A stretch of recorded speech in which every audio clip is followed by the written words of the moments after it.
नमस्कार सर्व वाचकांचे आपल्या कथालेखन या चॅनेलमध्ये स्वागत आहे.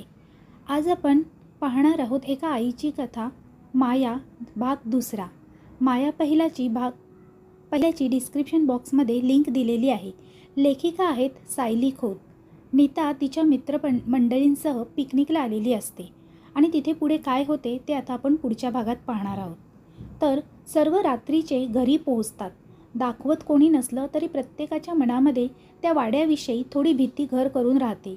सकाळी पोरं एवढी उत्सुक होती. आता रात्री का एवढे कोमेजली? काय झाले रे पोरांनो? काय एवढे शांत शांत आहात? अक्का सर्व मुलांना विचारते. काही नाही अक्का, जरा असंच फिरून आलो पाटलांच्या वाड्याजवळ म्हणून, मिनल सांगते. सर्व मिनलकडे रागाने बघतात. हेच अक्काला सांगायचं नसतं आणि मिनल अक्कासमोर सगळं बरळून जाते. अक्का सुहासकडे रागाने बघतात. का घेऊन गेलास पोरांना तिकडे? तुला आधीच बजावलं होतं ना, तरी ऐकलं नाहीस तू. अक्का रागाने सुहासला ओरडतात. कालपर्यंत अक्का सर्वांबरोबर एवढी मिळून मिसळून राहत असतात. आज त्यांचा राग बघून सर्व घाबरतात. नीता पुढे जाऊन अक्कांना समजवण्याचा प्रयत्न करत असते. सुहासची काही चुकी नाही यामध्ये. आम्हीच त्याला भाग पाडलं तिथे घेऊन जाण्यास. आम्हाला खूप उत्सुकता होती त्या घराबद्दल. सुहास आम्हाला सांगत होता आज जाऊ नका, पण मला एक बाईचे रडण्याचे आवाज येऊ लागले म्हणून मी आत गेली, पण महादू काकांनी मला थांबवलं. नंतर आम्ही घरी येण्यास निघालो. पोरी, तू त्या बाईचे आवाज ऐकलेस? याचीच मला भीती होती ग. या पोरीला ताबडतोब मुंबईला घेऊन जा, हिच्या जीवाला इथे धोका आहे, अक्का घाबरत घाबरत सांगत होत्या. काय झालं अक्का? तुम्ही घाबरू नका. मला भास झाला असेल हो, बाकी कोणालाच ऐकू येत नव्हते, फक्त मलाच आले. घाबरल्यामुळे असेल कदाचित. असं काय त्या वाड्याजवळ जे सगळे एवढे घाबरतात? आणि तसंही मला कोणताच त्रास झाला नाही, पण सगळे कोणत्या बाईबद्दल बोलत असतात? कोण होती ती बाई? नीता विचारते. सर्वांना खूप उत्सुकता असते त्या वाड्याबद्दल ऐकून घेण्याची. सर्वांच्या विनवणी ऐकून अक्काला जुने दिवस आठवतात आणि त्या सांगायला सुरुवात करतात. होती नाही पोरी, आहे, अजून आहे ती माया. माया नाव आहे तिचं. मी लहान असताना गावामध्ये एक नवीनच जोडपं राहायला आलं होतं. 55 वर्षांचा श्याम आणि त्याची 23 वर्षाची बायको माया. जोडी काही अजबच त्यांची. श्याम हा श्रीमंत होता, पण दारूचा आणि जुगाराचा खूप वाईट नाद त्याला. त्यामुळेच त्याचं लग्न काही जमेना. गरीब घरातील मायाला पैसे देऊन त्याने त्याची बायको करून घेतली होती. मायासाठी म्हणजे इकडे आड आणि तिकडे विहीर.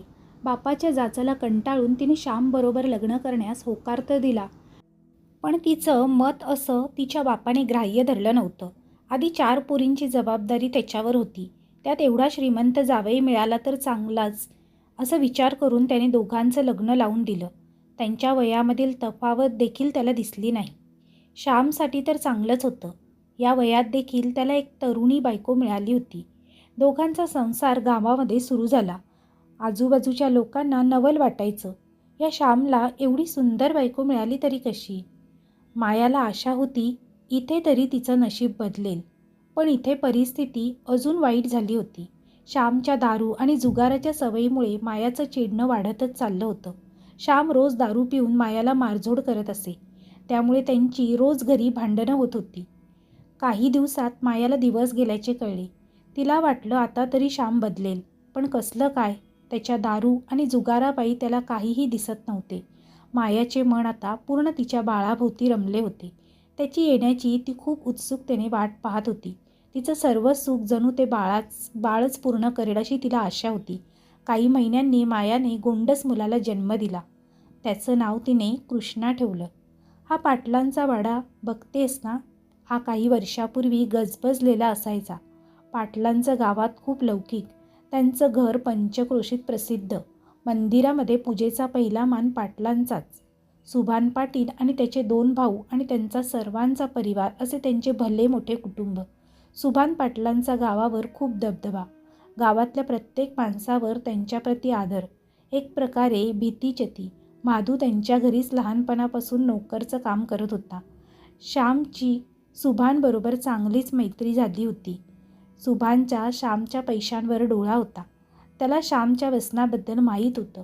सुभान त्याला अजून खतपाणी देऊ लागला आणि त्याच्या परिस्थितीचा फायदा घेऊ लागला. जुगार खेळून त्याचे पैसे मिळवणे एवढं सुभानचं काम बनलं. मायाला याबद्दल सर्व माहीत होतं. सुभान पैशासाठी मैत्री करतोय असे तिने श्यामला समजवण्याचा खूप प्रयत्न केला, परंतु सर्व व्यर्थ. त्यातच श्यामला क्षयरोगाने ग्रासले. त्या काळी त्यावर कोणतेही इलाजही नव्हते. सुभानला कळलं होतं माया त्याच्या विरुद्ध श्यामला भडकवण्याचा प्रयत्न करते, म्हणून त्याने श्यामला सांगितले की मायाचे बाहेर कोणासोबत लफडे आहेत.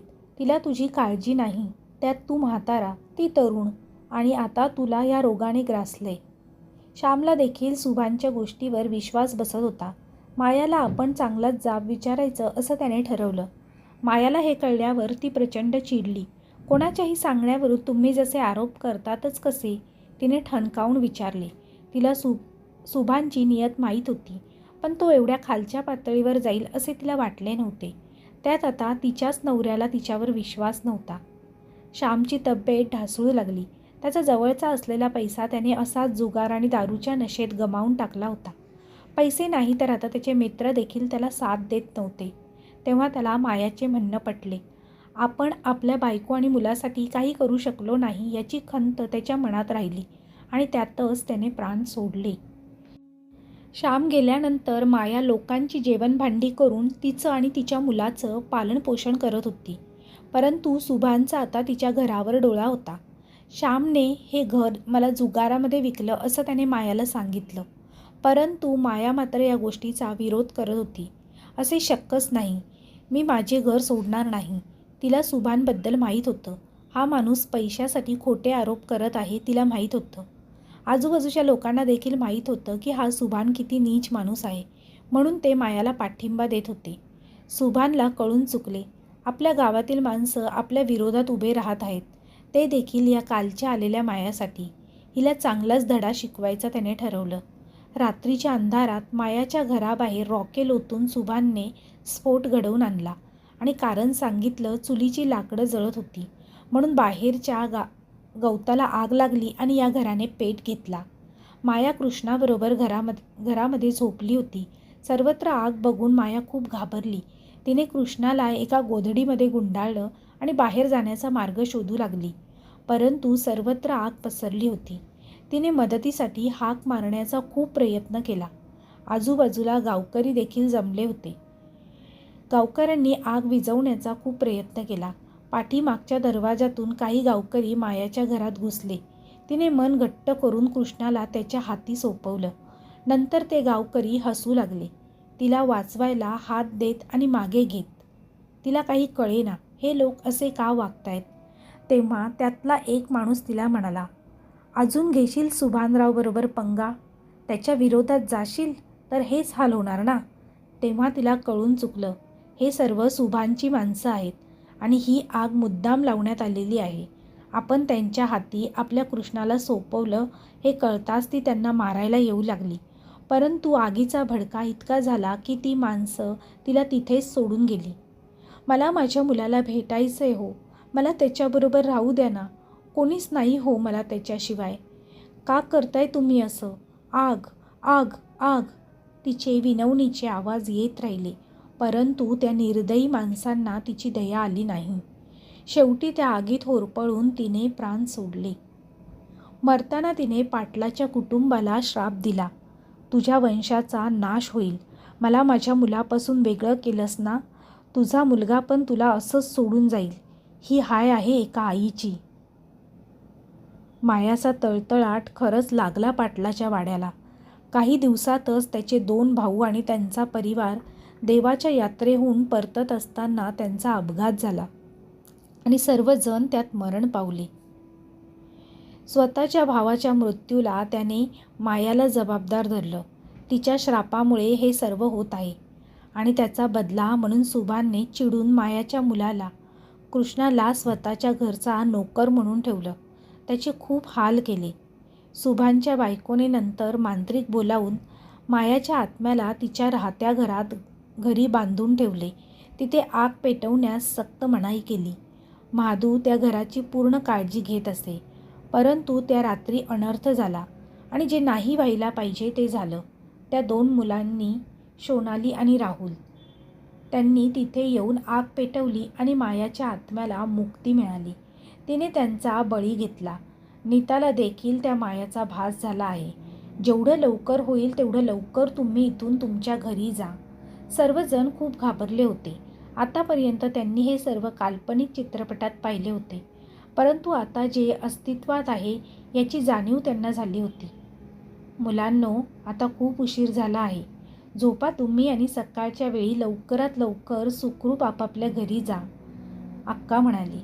रात्री सर्वजण झोपण्यासाठी लवकर निघाले, परंतु नीताला काही झोप येत नव्हती. तिला सतत त्या मायाचे आवाज येत होते. रात्री अचानक तिला थंडी खाऊन ताप भरला. मिनलने सर्वांना उठवलं आणि नीताला ताप भरल्याचं सांगितलं. तिला औषध देऊन बघितलं, पण काहीच परिणाम झाला नाही. उलट ताप वाढतच चालला होता तिचा.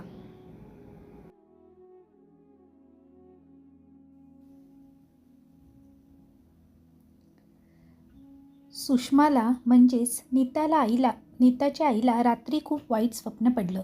तिला नीताची आता काळजी वाटू लागली. तिने नीताला फोन केला, पण तिने उचलला नाही. मिनलला सुद्धा तिने फोन केला, तिने देखील उचलला नाही. सुषमाने आता सुधाकरला झोपेतून उठवलं. अहो, जरा फोन बघता का? नीताची खूप काळजी वाटून राहिली. अगं, एवढ्या रात्री कसले फोन करते? झोपले असतील ग ते सर्व. सुधाकर नीताच्या आईला म्हणजेच सुषमाला म्हणाला. अहो, तुम्ही करता का फोन? मी माधूला फोन करू आता, सुषमा म्हणाली. सुधाकर रावांनी देखील फोन करून बघितला, परंतु कोणीही फोन उचलत नव्हतं. त्यांना देखील आता चिंता वाटत होती. दोघांनी माधूला फोन लावला आणि तातडीने नीताला फोन करण्यासाठीचा निरोप देण्यासाठी माधूकडे सांगितले. माधू जेव्हा अक्काच्या घरी पोचला तेव्हा वातावरण फार गंभीर होते. नीताचा ताप काही केल्या उतरत नव्हता. तिने शुद्ध देखील हरपली होती. हे सगळं त्यांनी सुधाकर आणि सुषमाला कळवले. दोघांनी तातडीने रात्रीच गावी जाण्याचे ठरवले. मी सांगत होती नका पाठवू तुम्ही तिला तिथे. आपलं भूतकाळ आपल्या मुलीच्या वर्तमानाशी खेळू पाहतोय हो. तिला तुम्ही पाठवायला नाही पाहिजे होतं. मी सांगत होती, सुषमा रडत रडत सुधाकरला सांगत होती. दोघे सकाळपर्यंत गावी पोचले. गावात येऊन त्यांना 20 वर्षांपूर्वीची परिस्थिती आठवली. फक्त नीतासाठी त्यांनी हे गाव सोडले होते, ते ही कधीही न पाहण्यासाठी. आणि तीच आज कारण होती ज्यामुळे ते त्यांच्या मूळ गावी आले होते. ज्या पाटलांच्या जीवावर माया नावाचं संकट तळ धरून बसलं होतं, म्हणजेच सुभान पाटलाचा मुलगा होता सुधारक पाटील.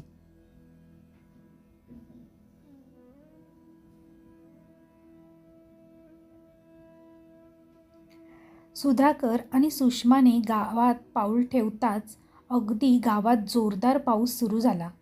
मायाचा आत्मा याचीच तर वाट बघत होता. सुभानचा वंश गावात आला होता. मायाचा बदला आता पूर्ण होणार होता. सुधाकर आणि सुषमा येणार हे माधूला आधीच माहीत होते. त्यांनी दोघांना अक्काच्या वाड्यावर नेले, जिथे नीताची तब्येत गंभीर होत चालली होती. बाहेर दवाखान्यात नेण्याचे खूप प्रयत्न केले, परंतु सर्व व्यर्थ.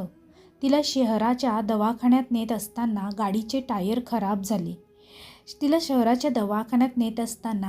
गाडीचे टायर खराब होणे, पावसामुळे बाहेरच्या गाड्या देखील गावामध्ये येऊ शकत नव्हत्या. जणू हे सर्व कोणती ती अदृश्य शक्ती करू पाहत होती, याचे भास होत होते. दोघे अक्काच्या घरी आले.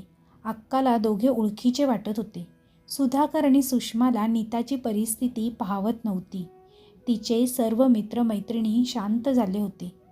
माधूने धाकले मालक हाक मारताच अक्काला आठवले, हा तर सुभानचा मुलगा सुधाकर आहे, जो 20 वर्षापूर्वी हे गाव सोडून कायमचा गेला होता. आणि ही त्याची मुलगी नीता. हा खूप मोठा अनर्थ झाला आहे. का आलास तू सुधाकर या गावी? ती माया सोडणार नाही तुला. आणि तू तुझ्या मुलीला या गावी पाठवलंसच कसं? ज्याची भीती होती तेच झालं, अक्का आता मोठमोठ्याने ओरडून सांगत होती. सर्वजण घाबरले होते. कोणाच्याही समजण्याच्या पलीकडे होतं हे सर्व. तुम्ही ओळखता एकमेकांना? मिनलने विचारले. या प्रश्नावर दोघेही निरुत्तरित होते. 20 वर्षापूर्वींचं सत्य आज बाहेर येणार आहे हे त्या दोघांनाही समजले होते. काही केल्या नीताचा ताप काही कमी होत नव्हता. तेव्हा सुषमा समोर एकच उपाय दिसत होता, तो म्हणजे माया. हे सर्व माया घडवून आणते आहे हे समजण्या इतपत दोघे शहाणे होते. पण तिला कसं थांबवायचं हा उपाय मात्र दोघांकडे नव्हता. तेव्हा सुधाकरला आठवलं, जेव्हा त्याच्या काकांचा आणि त्यांच्या परिवाराचा अपघात झाला होता तेव्हा त्याच्या आईने एका गुरूंकडून मायाच्या आत्म्याला तिच्या घरी बंदिस्त केले होते, जेणेकरून मायाने कितीही प्रयत्न केला तरी सुधाकरपर्यंत ती एवढे वर्ष पोहोचू शकली नव्हती. आता त्यांच्याजवळ ही शेवटची आशा होती. सुधाकर, सुषमा आणि माधूने नीताला गुरूंकडे घेऊन जाण्याचे ठरवले. तातडीने दोघेही नीताला घेऊन त्या गुरूंकडे पोहोचले. परंतु ते गुरु काही वर्षांपूर्वीच हे जग सोडू गेले होते. परंतु त्यांचे शिष्य तिथे होते. त्यांनी सर्व हकीकत गुरूंच्या शिष्यांना सांगितली. आम्ही तुमची मदत करू असे आश्वास त्यांनी सुधाकर आणि सुषमाला दिले.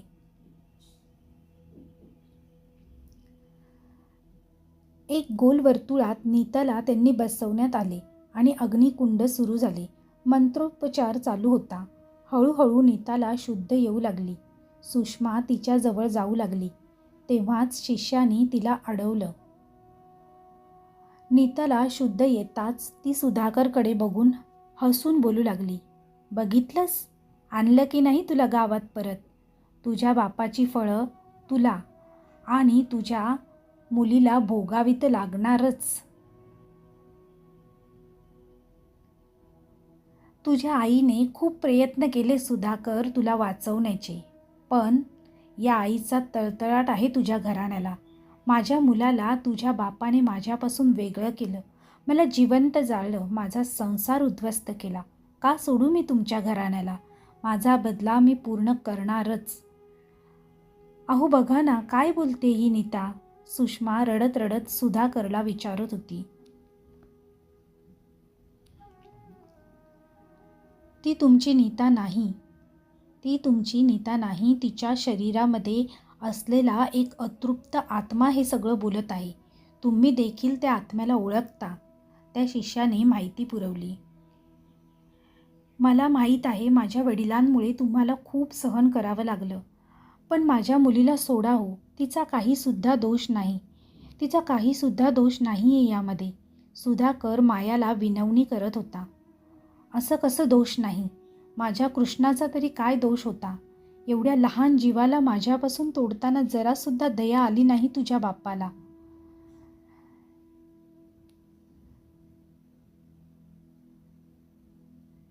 नीता स्वतःचे डोके आता आपटू लागली होती. हे सर्व माया घडवून आणत होती. नीतामध्ये मायाचा आत्मा गेला होता, जेणेकरून नीताला इजा पोहोचेल. अहो काहीतरी करा हो. बघा ना कशी करते ही. वाचवा हो माझ्या नीताला. सुषमा रडत रडत सुधाकरकडे आर्जव करत होती. असंच माझा जीव तुटत होता ग माझ्या मुलासाठी. पण कोणाला सुद्धा दया नाही आली आमची. आता माया जोरात नीताचं डोकं आपटत होती.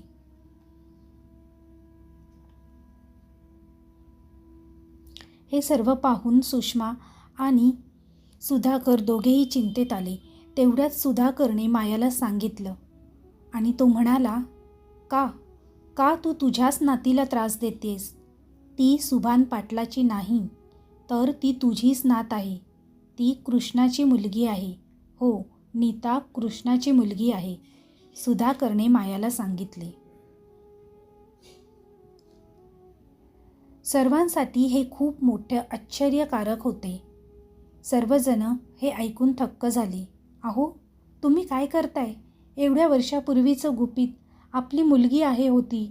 रक्ताची जरी नसली तरी 20 वर्ष अगदी स्वतःच्या मुलीप्रमाणे जपलं हो मी तिला. सुषमा सुधाकरला म्हणाली. नाही सुषमा, आता नीताच्या जीवावर बेतलंय. मी शांत राहून चालणार नाही. हे सत्य आता समोर आलेलंच चांगलं, सुधाकर सुषमाला म्हणाला. हे सर्व ऐकून मायाला काही कळेना. असे कसे शक्य आहे? तू हे खोटं बोलत आहेस. ही जर माझ्या कृष्णाची मुलगी, मग मग ती तुझ्याकडे कशी? मायाने सुधाकरला विचारले. मी खरं सांगत आहे. माझं एकदा ऐकून तर घ्या. नीताला नका हो त्रास देऊ. त्या बिचारीला काहीसुद्धा माहीत देखील नाही, सुधाकर म्हणाला. सुधाकरने 22 वर्षांपूर्वीची घटना आता सांगायला सुरुवात केली. मायाच्या जाण्याने कृष्णा खूप एकटा पडला होता. 3-4 वर्षाचा बिचारा कसं आयुष्य जगणार होता एकटा. माझ्या वडिलांनी म्हणजे सुभांनी त्याला आपल्या घरी ठेवून घेतलं होतं. माझ्या आईचा स्वभाव अगदी माझ्या वडिलांविरुद्ध होता. खूप माया होती तिची लहान मुलांवर. कृष्णाला तिने आमच्याप्रमाणेच प्रेम दिलं, पण माझ्या बाबांना ते कधीच मान्य नव्हतं. माझ्या काकांच्या मृत्यूला ते सर्वस्वी मायाच्या श्रापाला जबाबदार धरत होते. म्हणूनच आईने गुरूंकडून मायाला तिच्या खोलीत, जिथे तिला जाळलं होतं त्या खोलीत तिथे बंदिस्त करून ठेवलं होतं, जेणेकरून माझ्या जीवाला कोणताही धोका उद्भवू नये म्हणून. माझ्या वडिलांचा कृष्णाविरुद्ध राग होताच. त्याने कधी त्याला शाळेत पाठवलं नाही. मोठं झाल्यावर त्याला घरी माधूसारखं नोकर बनवलं. परंतु तरी देखील माझं आणि कृष्णाचं नातं भावाप्रमाणे होतं. त्याला मी लपून शाळेतला थोडा अभ्यास शिकवत असे, पण त्याला खरंच अभ्यासात काही जास्त रस नव्हता. मोठं झाल्यावर कृष्णाला एक मुलगी आवडू लागली. तिचं नाव सविता. दोघांनी पळून जाऊन लग्न केलं. माझ्या वडिलांना ते तथापि मान्य नव्हतं. परंतु घरी त्यांना अजून एक नोकर मिळाली म्हणून त्यांनी नंतर जास्त काही विरोधही केला नाही. माझं पण लग्न सुषमाबरोबर झालं. दिवस सरत होते. आम्ही दोघेही आपापल्या संसारात खुश होतो. परंतु काही दिवसातच माझी आई मला सोडून गेली. पाटलांचा वाडा जो काही वर्षांपूर्वी गजबजलेला असायचा, आता त्यात 3 माणसंच उरली. मी, सुषमा आणि बाबा. बाकी सर्व नोकर माणसे. दुःखाची छटा दूर झाली आणि आमच्या घरी नवीन पाहुणा येणार याने घर अगदी प्रफुल्लित झालं. मी आणि कृष्णा दोघेही बाबा होणार याची चाहूल लागताच आम्ही खूप खुश होतो. सुषमाने एका गोंडस मुलाला जन्म दिला. बाबांचा आनंद तर गगनात मावत नव्हता. त्यांना त्यांचा वारस मिळाला होता. आणि कृष्णाच्या घरी एका परीने जन्म घेतला. तिचंच नाव नीता. हो, तिचंच नाव नीता. पण नशिबाने काही वेगळंच लिहून ठेवलं होतं. मुलीला जन्म दिल्यानंतर काही दिवसातच सविता कृष्णाला सोडून देवाघरी निघून गेली. आधीच एकट्याने आयुष्य काढलेलं त्याने. आता कुठे त्याला त्याच्या हक्काची माणसं मिळाली होती. आणि त्यातच त्याची साथ सविता कायमची सोडून निघून गेली होती. त्याने हे विसरण्यासाठी दारूचा मार्ग निवडला आणि शेवटी कंटाळून त्याने आत्महत्या केली. आई बापाविना पोर म्हणून तिला मी माझ्या घरी आणलं. आई बापाविना पोर नीता म्हणून मी तिला माझ्या घरी आणलं. सुषमाने देखील नीताचा सांभाळ करायचं ठरवलं. तिने कधी 2 मुलांमध्ये भेदभाव असा केला नाही. पण काळाने घात केला आणि आमच्या मुलाला कावीळ झाल्याचं निष्पन्न झालं. खूप औषधं केली, पण काही उपयोग झाला नाही. 3 महिन्याचं आयुष्य घेऊन आलं होतं आमचं बाळ. लहानपणापासूनच आजारी असल्याने त्याचं बारसं देखील आम्ही करू शकलो नव्हतो. बाबांना आशा होती की तो लवकर बरा होईल, मग थाटात करू आपण त्याचं बारसं. पण ते स्वप्न अपूर्णच राहिलं. सुषमा देखील कोलमडून पडली. लहानशा नीताला पाहून आम्हाला थोडा धीर येत होता. आमचं बाळ गेल्यानंतर बाबांनी पुन्हा एकदा मायाला यासाठी जबाबदार ठरवलं. त्यांच्या मते तिच्या श्रापामुळे हे सर्व झालं आणि आता त्यांना कृष्णाच्या मुलीचा फारच राग येत होता. एके रात्री बाबांनी छोट्या नीताला रात्रीचं उचलून घेऊन ते बाहेर घेऊन जाऊ लागले. सुषमाने ते पाहिलं आणि सुषमाने मला रात्री उठवलं. नीता तिच्या शेजारी नव्हती. बाहेर येऊन मी बघितलं तर बाबा नीताला घेऊन जात होते. मी त्यांना विचारलं तर ते म्हणाले, माझ्या वंशाला संपवलं हिने. ही माझ्या घरी आता राहणार नाही. एवढ्याशा लहानशा जीवाने काय केलं तुमचं? मी समजावण्याचा खूप प्रयत्न केला त्यांना, परंतु बाबा माझे काहीही ऐकायला तयार नव्हते. आमच्या पुढे एकच मार्ग होता. मी सुषमाला आणि नीताला घेऊन कायमचं गाव सोडायचं ठरवलं, परंतु बाबांना तेही मान्य नव्हतं. नीतामुळे मी त्यांच्यापासून वेगळा होत होतो असं त्यांना वाटत होतं. त्यांच्या मते मायाचे शब्द खरे ठरत होते. एक दिवस तुझा मुलगा तुला सोडून जाईल आणि त्याला कारणीभूत चक्क मायाची नात होती असं ते म्हणत होते. आम्ही दुसऱ्याच दिवशी घर सोडायचं ठरवलं, पण त्या रात्री जे घडलं ते अजून आठवलं तरी काळीज धडधडतं. बाबा चक्क लहानशा नीताचा गळा दाबत होते. हे सगळं महादूने बघितलं आणि त्यांनी बाबांना ढकलून दिलं आणि नीताला महादूनेच वाचवलं. ताबडतोब आम्ही त्याच रात्री लगेचच लहानशा नीताला घेऊन कायमची मुंबई गाठली. 2 महिन्यांनी आम्हाला बाबा हरवल्याची बातमी आली. मी शोधायचा खूप प्रयत्न केला, परंतु ते काही शेवटीपर्यंत मिळालेच नाहीत. मुंबईला आम्ही नंतर आमचा नवीन संसार थाटला. आम्हाला नंतर मूल झालंच नाही. नीताला आम्ही अगदी मुलीप्रमाणे जपलं. तिने देखील आम्हाला खूप जीव लावला. नीता माझी रक्ताची मुलगी नसली तरी माझं तिच्यावर प्रेम अगदी माझ्या मुलीप्रमाणेच आहे, सुधाकर सांगत होते. आम्ही तिच्यापासून हे सत्य लपवून ठेवलं, कारण आमचा भूतकाळ तिच्यापर्यंत पोचू नये एवढीच इच्छा होती आमची, दुसरं काही नाही.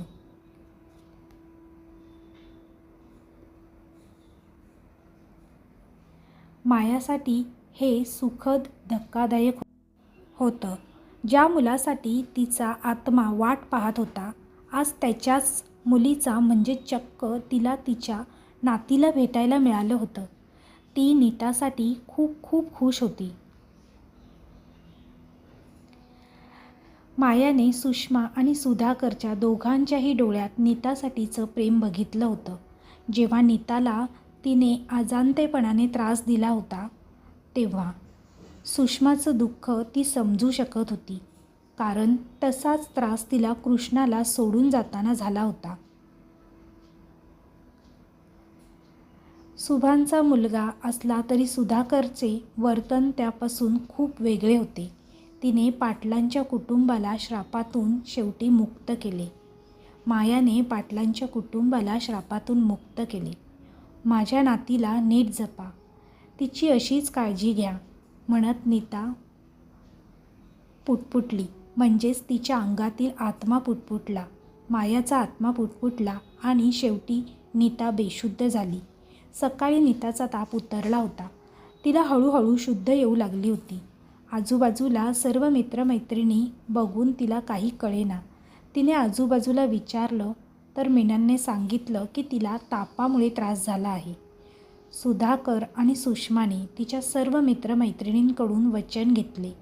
या एका रात्री जे घडले ते नीताला कधीही कळता कामा नये आणि त्यांनीही ठरल्याप्रमाणे वागायचं ठरवलं. सकाळीच पहाटे सुधाकर आणि सुषमा मुंबईला निघाले. ते कधी गावी गेलेच नाही. त्या रात्री काही घडलंच नाही असं त्यांनी नीतासमोर दर्शवलं, जेणेकरून तिला हे सत्य कधी कळणार नाही की ती त्यांची मुलगी नाही. मायाला जे काही सहन करावं लागलं तो माणूस मात्र काही सापडला नाही. ज्यामुळे मायाला सहन करावं लागलं तो माणूस काही शेवटपर्यंत सापडला नाही, म्हणजेच तो सुभान. त्या सुभानचं काय झालं हे अजूनही गुपित आहे. सुभानचा मुलगा सुधाकर असला तरी त्याची वागणूक त्याच्या आईप्रमाणे चांगली होती.